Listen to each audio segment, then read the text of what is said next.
You know what's really cool? When you get older, you start seeing little marks, little growths. Looks like I'm growing more beard here, just right here, not up here, just right here, just right there, just a little bit more beard there, and then everywhere else I have to shave. But there, I'm trying to. This was take two, by the way, because I completely lost my train of thought, and I was just staring at the screen like this. All right. Man, I hope I get this one right. And I hope you got a cup of coffee. It's raining here, and I got coffee. Woo. It's pretty sweet. All right. You work for a major corporation, worldwide corporation, a conglomerate. Conglomerate. I don't even know what that is. I've just heard the word. It's like a bunch of corps together. I'm not sure. And you're working on a project. You work in a little local office, regional office. The CEO of your company is a big deal, household name, interviewed on the news, like Bill Gates type. And you get an email saying the CEO wants to fly you to New York or Los Angeles to his office, or hers, whatever, and wants to have a special meeting just with you. What are you going to do when you go to that meeting? You going to show up and offer a bunch of complaints? What are you going to do?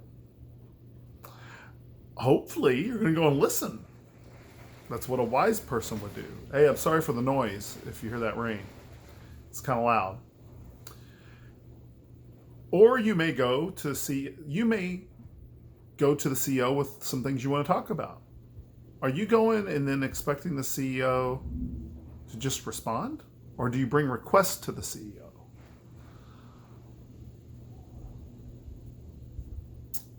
Jesus tells the story where we have many false views of God. And one false view of God we have is that we see God like a machine.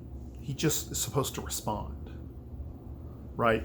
In the movie The Ring, very good horror film.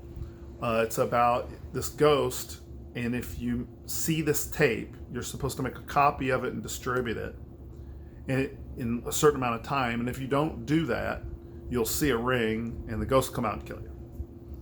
Good movie. A lot of people see God that way. You do this, if you offer up many, many words, God must respond.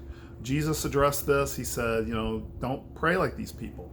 Their only reward will be the prayer itself. He's like, they're just going to bring many words to God, and that's it. Because God doesn't have to respond. Solomon, is making the case in Ecclesiastes 5 that a fool comes to God with many, many words. And he calls it the fool's sacrifice. Their sacrifice, their words. He compares it to a dream. I used to have these dreams. I was a package car driver for UPS. You were on the go, go, go. All right. And you had what's called 10:30 commits. These packages had to be delivered by 10:30 a.m. Some next dayers did. And certain businesses, you wanted them delivered early as well, and then you had your pickups. And I would have these dreams that I'd wake up, open the bulkhead door, look back, and it's turning night, and I hadn't delivered a single package. And I'm going, oh my God, I'm not gonna get done. And I still have them to this day, and I haven't worked there. I haven't been a driver for that company for a very long time. Package car driver, that is. But I used to have these every once in a while, and I remember having to wake myself and remind myself, hey, you're not at work. Go back to sleep. And Solomon just says, that's what a fool that talks too much is like. They're like an unsettling dream. That you get no rest. It's really interesting. And Jesus just says, they offer up these words as if God's going to respond to that. And he says, but your heavenly Father already knows what you need. So we're supposed to when we go to God with a correct theology, right? We go to God with a correct theology. We say, okay, I'm not getting ready to tell God anything he doesn't already know. So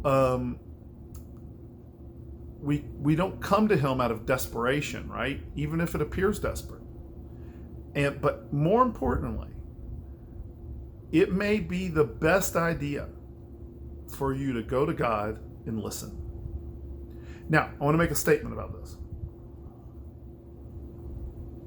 This does not mean that you have a feeling and then that feeling is God speaking. That's not what I'm talking about. The Bible seems to affirm that God actually speaks to people. So I would say this. I'm coming under the impression right now that it's best to begin my prayer times with silence. And that can be a challenge, especially if you have a lot to pray about. So the first thing you want to do, I think, is go with the attitude of listening. Just like if you were going to the CEO. You just go and you say, okay, I'm here and to listen, which could be challenging because your mind might wander. I know mine does. And treat God as a person that is to be respected. And not just a person that is to be respected, but respected as someone worthy of great respect. I don't know that a lot of people do that. I'm sure they don't mean to offend God. I don't know that they know to do that. And that's important. It may be more important than getting an answer.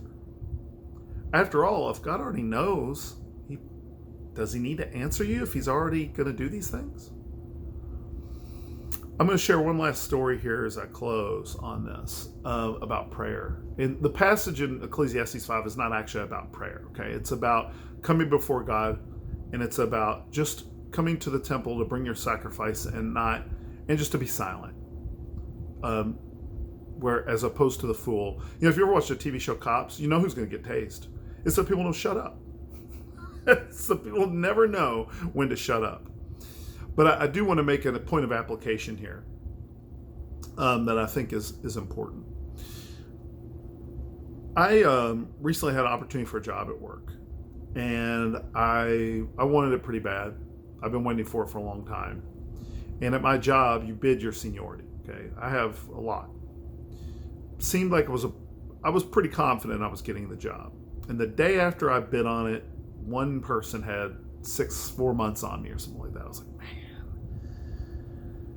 And I remember praying and saying, oh, okay, Lord, if someone else outbids me, I have an answer to my prayer. I was getting cold feet because I've done this job for over a decade and I really like it.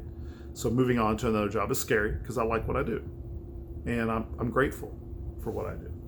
But once someone else got the job, I wanted it really bad. It's just overall better. Okay, anyway. So I'm praying that I got my answer. Someone else got the job. But the more and more I thought about it, the more and more I really wanted it. So I thought, okay, I'm going to pray about this. And I started thinking about it. And I was like, well, the person that got the job above me, he wants the job too. What am I going to pray that God's going to cause him to hate the job? And I was like, okay, well, and I remember I only had one prayer I could make. And I was like, Lord, if you could possibly give him something he would want more. Because you have a week to disqualify yourself from the job and go back to your old one. I said, maybe you could show him that he had it better than what he has, or if not, accept it for what it is. And the week passed, and I was like, okay, got my answer. I'm good.